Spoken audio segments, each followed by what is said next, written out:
Sometimes the person everyone thinks is guilty is the only one telling the truth. The handcuffs clicked shut, and the sound seemed louder than everything else inside the department store. Conversations died mid-sentence. Shopping carts stopped rolling. Even the soft music drifting from the ceiling speakers suddenly felt distant. Ava Brooks stood perfectly still near the jewelry counter, her wrists secured in front of her as dozens of strangers stared. Bright fluorescent lights reflected off the polished tile floor beneath her sneakers. A little girl holding a stuffed rabbit peeked around her mother's side. Two teenagers lifted their phones. An elderly man lowered the reading glasses perched on his nose. Every eye in the store was fixed on the young black woman standing at the center of the scene. Officer Daniel Harper adjusted his radio and glanced toward the store manager. Karen Whitmore stood a few feet away with her arms folded tightly across her blazer, her expression rigid with certainty. "That's her," Karen said. She was standing right by the display when the bracelet disappeared. Ava felt the weight of every stare pressing against her chest, but she kept her voice calm. "I didn't take anything." Karen barely looked at her. "The bracelet is gone.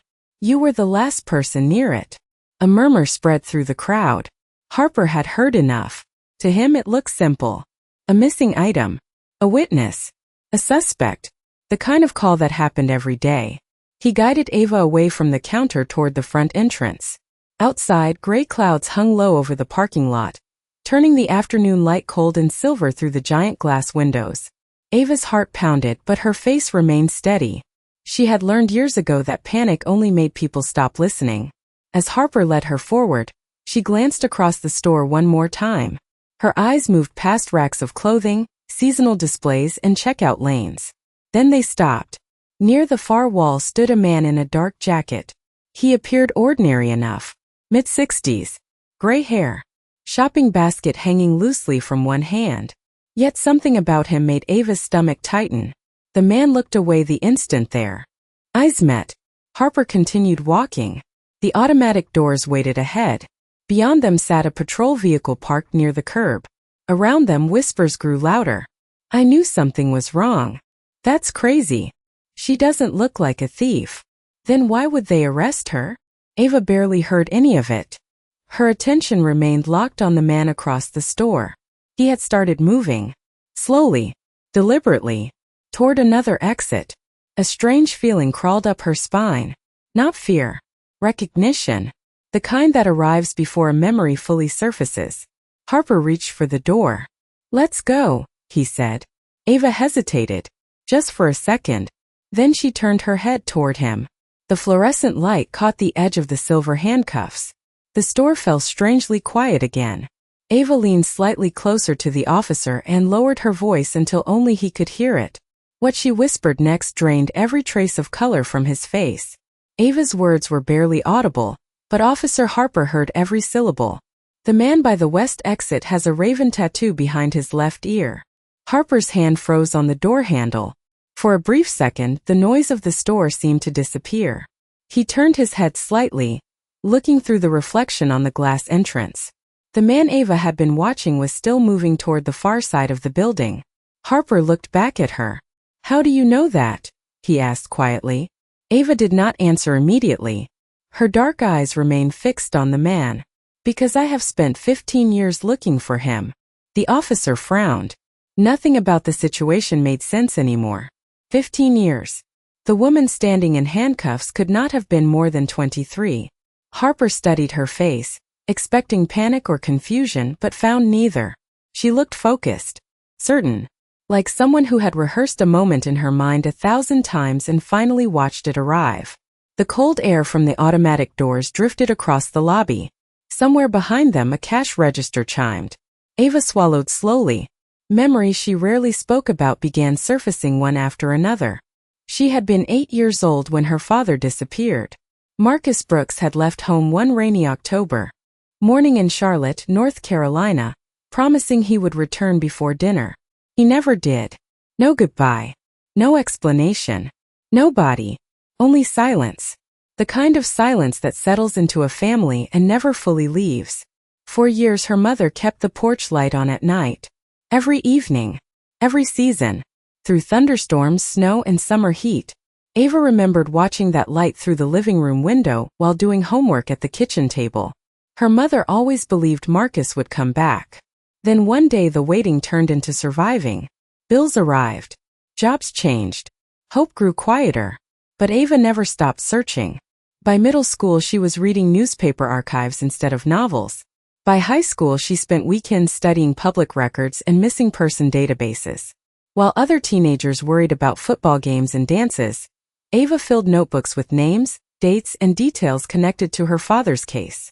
The file became part of her life, part of her identity. During her first year of college, a retired detective finally agreed to let her review portions of the original investigation. Most of it led nowhere. Witnesses disappeared. Tips collapsed. Leads faded. Yet one detail never left her mind. A witness had described seeing a man near Marcus Brooks the week before he vanished. Male. White. Approximately 60 years old today. Distinctive raven tattoo behind the left ear. The witness never learned his name. Investigators never found him. The case eventually went cold. Ava had memorized every page of that file. Every photograph. Every sketch. Every sentence. And now, standing inside a department store hundreds of miles from where her father disappeared, she had just seen that same mark. Across the lobby, the man reached the west exit. He pushed through the doors without looking back. Ava's pulse quickened. Harper followed her gaze. The expression on his face changed. What had started as a routine call suddenly felt very different. Then his radio crackled to life and everything changed again. The radio on Harper's shoulder crackled with sharp static before a dispatcher's voice filled the silence. Unit 12, be advised. Detective Rachel Morgan is requesting an immediate callback regarding an active cold case review. Harper stared at the device for a moment. The timing felt impossible. Across the parking lot, the gray-haired man was moving faster now, weaving between rows of parked vehicles beneath the darkening sky. A gust of wind pushed loose leaves across the asphalt. Shoppers carried bags toward their cars, completely unaware that something far larger than a missing bracelet was unfolding around them. Harper pressed the transmit button. "This is Harper." The response came instantly. "Officer, Detective Morgan has been reviewing archived files connected to the Marcus Brooks disappearance. A witness update was entered into the system this morning. She needs to speak with any responding officer immediately." Ava heard every word. Her pulse hammered in her ears. Marcus Brooks. Her father. The name alone felt heavy after all these years. Harper lowered the radio slowly and looked at her with growing uncertainty. 10 minutes earlier he had viewed her as a routine suspect in a retail complaint. Now pieces of an entirely different picture were sliding into place. Behind them, Karen Whitmore pushed through the store entrance, visibly frustrated. "Officer, why are we standing around?" she demanded. "The woman needs to be processed. The bracelet is still missing." Harper barely acknowledged her. His attention remained fixed on Ava. "You never told me your father's name." Ava swallowed. "You never asked." For a second neither spoke. The fluorescent lights behind the glass storefront reflected across the damp pavement. Then Harper's eyes drifted toward the west side of the lot again. The gray-haired man had reached a dark sedan near the edge of the property. He opened the driver's door but hesitated, almost as if he sensed someone watching him. Ava noticed it too. "That is him," she whispered. "I know it." Harper studied the distance between them and the vehicle. Nearly 200 feet. Too far to identify a tattoo. Too far to verify anything. Yet something about the man's behavior bothered him. He appeared nervous, restless. His gaze kept sweeping the area instead of entering the car. Karen stepped closer. "Officer Harper, are you listening? My jewelry is missing." Ava turned toward her calmly. "I did not take your bracelet." Karen rolled her eyes. Convenient timing. Ava met her stare. "Check your inventory records from last Tuesday." Karen blinked. The answer caught her off guard. "What?" "Check them," Ava repeated. "Because I noticed something when I walked by your display." Karen's expression shifted slightly. Not guilt. Not yet. But uncertainty. Harper noticed it immediately.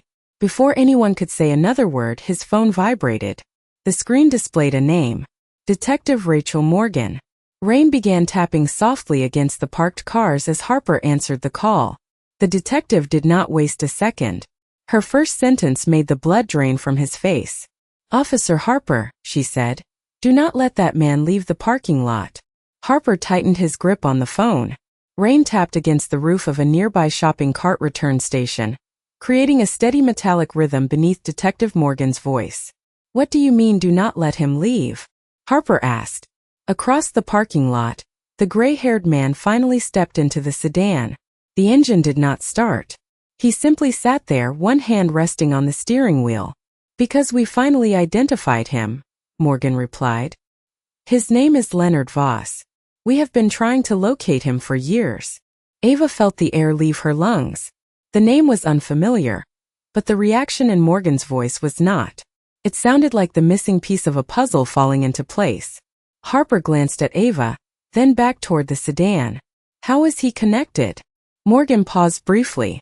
3 hours ago, a retired investigator submitted archived notes that were never digitized. Voss appeared repeatedly during the original investigation. Somehow his name never made it into the final database. Harper looked stunned.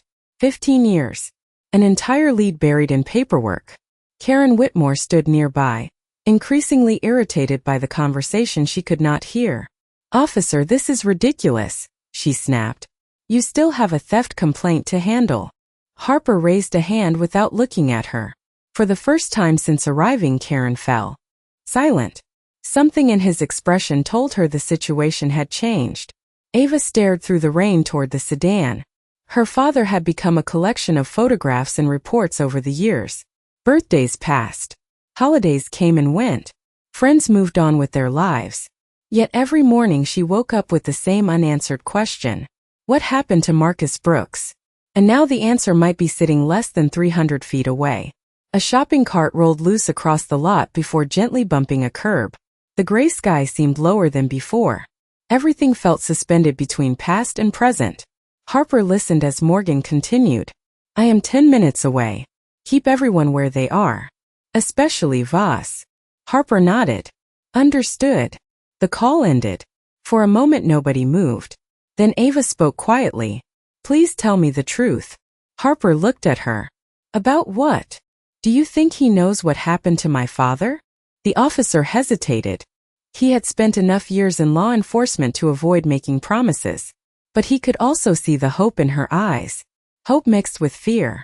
Hope mixed with 15 years of waiting. "I think Detective Morgan believes he matters," Harper answered carefully. Ava nodded. That was enough. Suddenly a young store employee rushed through the entrance carrying a tablet. "Ms. Whitmore," he called. "You need to see this." Karen turned sharply. The employee showed her the screen. Within seconds the color drained from her face. Harper noticed immediately. "What is it?" The employee swallowed. "The inventory audit." Karen did not answer. She simply stared at the numbers. Ava remembered the display she had passed earlier. The missing bracelet. The improperly tagged items. The records that had not matched. Another piece of the story was beginning to shift. Then, through the curtain of rain, red and blue lights appeared at the far end of the road. Detective Rachel Morgan had arrived. And the moment she stepped out of her vehicle, her eyes went straight to Leonard Voss. Detective Rachel Morgan stepped out into the rain with a thick folder tucked beneath her arm. Water beaded across her dark jacket as she crossed the parking lot. She did not rush. She did not need to. The moment Leonard Voss saw her approaching, he lowered his eyes and gripped the steering wheel more tightly. Morgan noticed it immediately. So did Harper. The detective stopped beside the sedan and tapped lightly on the driver's window. For several seconds nothing happened. Then the glass lowered halfway. Voss looked older up close than he had from a distance. Deep lines framed his face. His gray hair was neatly combed. To anyone passing by, he looked like an ordinary retiree finishing an afternoon of shopping. Yet Morgan's expression remained unchanged. "Mr. Voss," she said calmly, "I would like to ask you a few questions." Voss forced a smile. "About what?" Morgan opened the folder. Rain dotted the pages. "Marcus Brooks." The smile disappeared. 50 feet away, Ava watched everything. Her breathing became shallow. She could not hear every word, but she saw the change in Voss's face. It was small, almost invisible. Yet after 15 years of studying people connected to her father's disappearance, she recognized it instantly. Recognition. Harper stood beside her silently. The handcuffs still rested around her wrists, but neither of them seemed focused on that anymore. Near the store entrance, Karen Whitmore remained frozen beside the employee holding the inventory tablet. The audit results continued scrolling across the screen. Missing items. Incorrect entries. Inventory discrepancies dating back months. The missing bracelet that had triggered the entire incident was listed as removed from inventory 2 days earlier. It had never been available for sale that afternoon. Karen's confidence was beginning to crumble. Meanwhile, Morgan kept her attention on Voss. "Your name appeared in newly recovered investigation notes this morning," she explained. "You were interviewed in connection with the Brooks case." Voss looked away toward the rain-covered windshield. "That was a long time ago." Morgan nodded. "It was." Another pause followed. Wind pushed droplets across the parking lot. Traffic moved steadily on the road beyond the shopping center. Life continued around them, unaware of the weight carried inside that conversation. Then Morgan carefully pulled a photograph from the folder. Even from a distance, Ava recognized it. It was her father. Marcus Brooks stood smiling beside a fishing boat under a bright Carolina sky. The picture had been taken weeks before he vanished. Morgan held it where Voss could see. The old man's shoulders sank slightly. Not dramatically, just enough. "I remember him," he admitted quietly. Ava felt her knees weaken. For years nobody had said those words. Not witnesses. Not investigators. Not strangers. Nobody. Now, standing in a rain-soaked parking lot, a man connected to the case had finally acknowledged knowing Marcus Brooks. Harper turned toward Ava. Her eyes glistened, but she remained composed. She had waited too long to fall apart now. Morgan lowered the photograph. "Then you can help us understand what happened next." Voss stared at the image one last time. The rain intensified, drumming softly against the sedan roof. When he finally spoke again, his voice carried a weight that seemed older than the storm itself. "There is something I should have told investigators 15 years ago." The parking lot seemed to grow quieter after those words. Even the rain felt softer, as if the world itself had paused to listen. Detective Morgan remained still beside the sedan. Officer Harper stood several yards away. Ava could hear her own heartbeat. 15 years of questions hung in the air between them. Leonard Voss stared at the photograph for a long moment before looking down at his hands. They were older now, marked by time, but they trembled slightly. "I never harmed Marcus Brooks," he said. "But I saw something that changed everything." Morgan did not interrupt. She simply waited. The red and blue reflections from nearby patrol vehicles shimmered across the wet pavement. Voss exhaled slowly. "Back then I worked for a property development company. We were surveying land outside Charlotte. One afternoon I met Marcus near a construction site. He was asking questions. A lot of questions." Ava took a step closer. Her wrist still carried the weight of the handcuffs, yet she barely noticed. Every memory of her father felt suddenly alive. Voss continued. "Marcus believed public funds were being diverted through fake contracts. He thought someone was manipulating records. Most people ignored him, but he would not let it go." Morgan exchanged a glance with Harper. The detective opened the folder and flipped through several pages. "There were references to financial irregularities in the original file," she said quietly. "They were never fully investigated." Voss nodded. "Because the wrong people wanted those questions buried." A cold breeze moved through the lot. Water dripped from the edge of the sedan roof. In the distance, thunder rolled faintly beyond the clouds. Ava remembered late nights at the kitchen table when her father would spread papers across the surface and circle numbers with a blue pen. She had been too young to understand. Her mother always told him to be careful. He always smiled and said the truth mattered. "A week before he disappeared," Voss said, "Marcus showed me a notebook. Names, transactions, property records. He said he was preparing to meet someone from the state inspector's office." Ava's throat tightened. "Did he make that meeting?" she asked. Voss looked at her for the first time. Genuine regret filled his eyes. "I do not know. The answer hurt, but it was honest. Morgan carefully closed the folder. Why did you never tell investigators any of this? She asked. Voss lowered his gaze. Because I was afraid. No one spoke.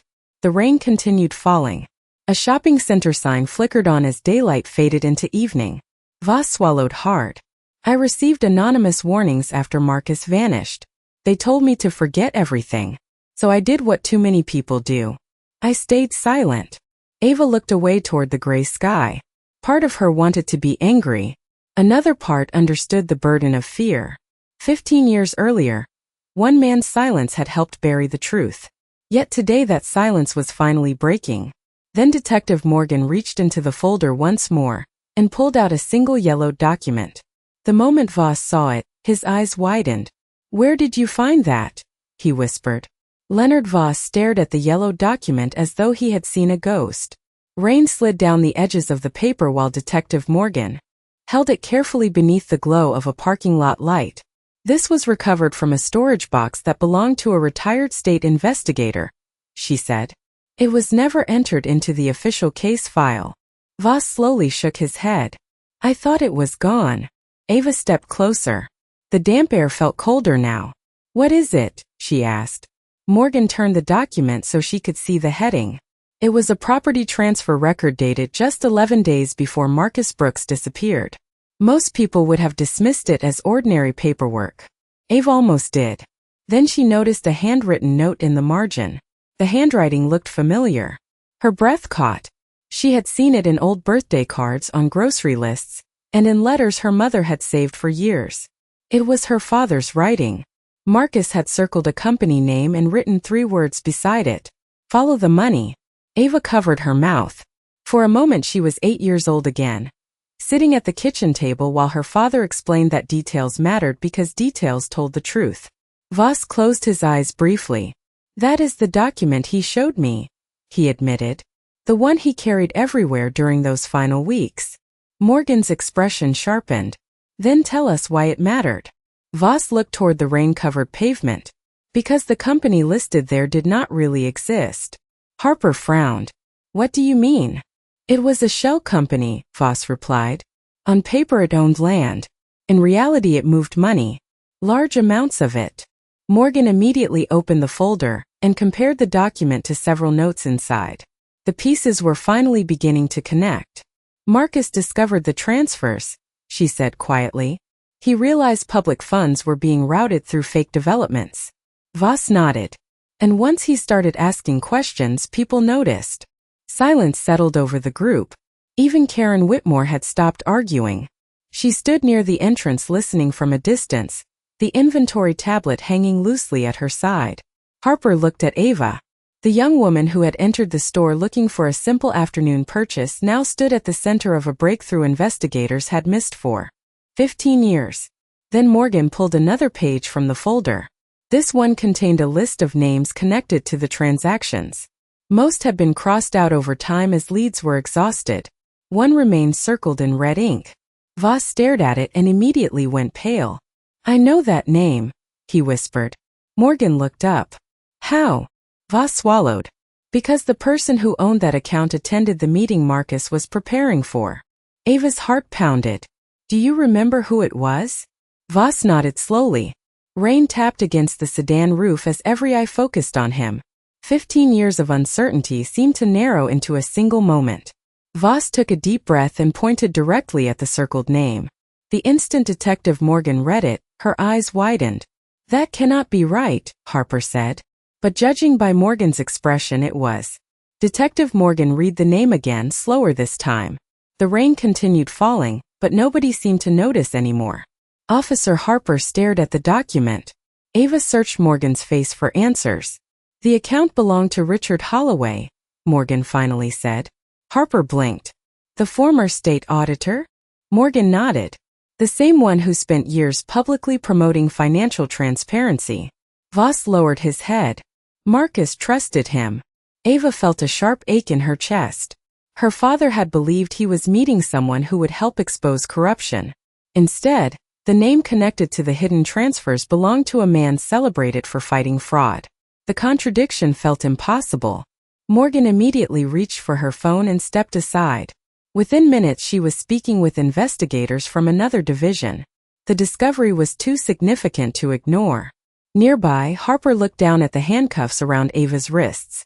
The metal suddenly felt like a symbol of everything that had gone wrong that day. Without saying a word, he carefully removed them. The click of the lock opening sounded much different from the one that had closed earlier. Ava rubbed her wrists gently. Harper met her eyes. "I should have listened sooner." Ava studied him for a moment. The parking lot lights reflected across the wet pavement between them. "You were doing your job," she said quietly. Harper shook his head. "Not well enough." A few feet away, Karen Whitmore stood motionless. The inventory audit had already confirmed the bracelet was never missing. A clerical mistake had triggered the entire accusation. Store employees were reviewing weeks of inaccurate records. Karen looked toward Ava, her confidence completely gone. "I made assumptions," she admitted softly. Ava could hear genuine regret in her voice. The manager glanced at the ground before continuing. "I should have checked the facts before pointing fingers." For a long moment Ava said nothing. 15 years of searching for answers had taught her that anger rarely healed anything. Eventually she nodded. "Then learn from it." Karen's eyes filled with emotion. It was not a dramatic moment. No speeches. No excuses. Just a simple truth landing where it needed to. Across the lot, Morgan ended her call and returned carrying the folder. Her expression had changed. There was still caution in her eyes, but now there was something else. "Hope. The records from the shell company are being reopened," she said. Several archived financial files matched the notes Marcus collected. Ava looked down at the document containing her father's handwriting. "Follow the money." The words no longer felt like a mystery. They felt like a message reaching across 15 years. Voss stared at the wet pavement. "Your father was trying to protect people," he said. "I should have stood beside him." Ava looked at the older man and saw not a villain, but someone who had carried regret for half his life. "You are standing beside him now," she replied. Voss closed his eyes briefly. For the first time since Morgan arrived, a small measure of peace crossed his face. Then Morgan carefully placed another photograph into Ava's hands. It had been recovered from the same archived file. The moment Ava saw what was in the picture, her heart stopped. Her father was smiling directly at the camera, and standing beside him was someone she recognized immediately. The photograph trembled slightly in Ava's hands as rainwater rolled across its glossy surface. For several seconds she could not speak. The man standing beside her father was not a stranger.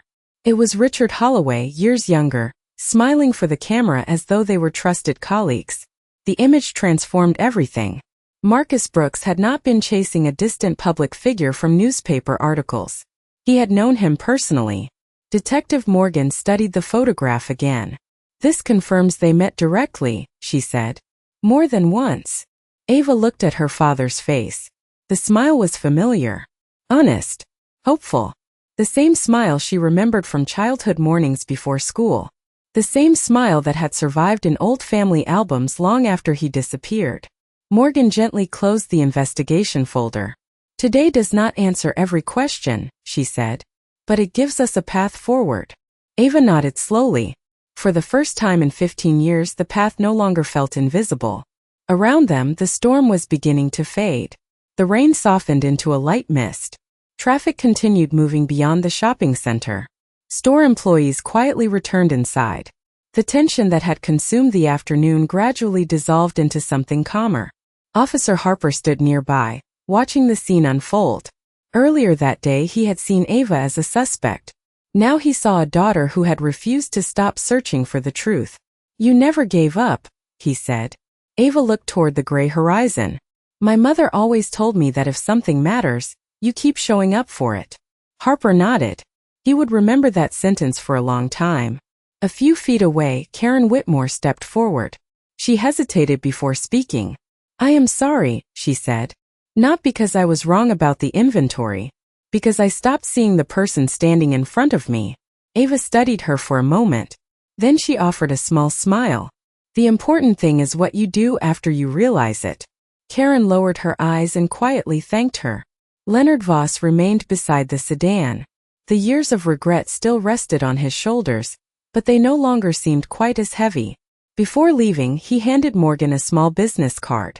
Written on the back was an address connected to one of the old property records. Another lead. Another door finally opening. Evening settled across the parking lot. The clouds slowly parted. A narrow band of golden sunlight appeared beneath the fading storm. It reflected across the wet pavement like a ribbon of light stretching into the distance. Ava slipped the photograph carefully into her jacket pocket. Not as evidence. Not as proof. As a piece of her father she had recovered. She took a deep breath and looked up at the clearing sky. Somewhere ahead there were still questions waiting to be answered. But for the first time since she was 8 years old, she no longer felt alone in the search. The wind moved gently through the parking lot. Water dripped from the edge of the store roof. No one spoke. And in the quiet that followed, it felt as though justice had finally begun to wake up.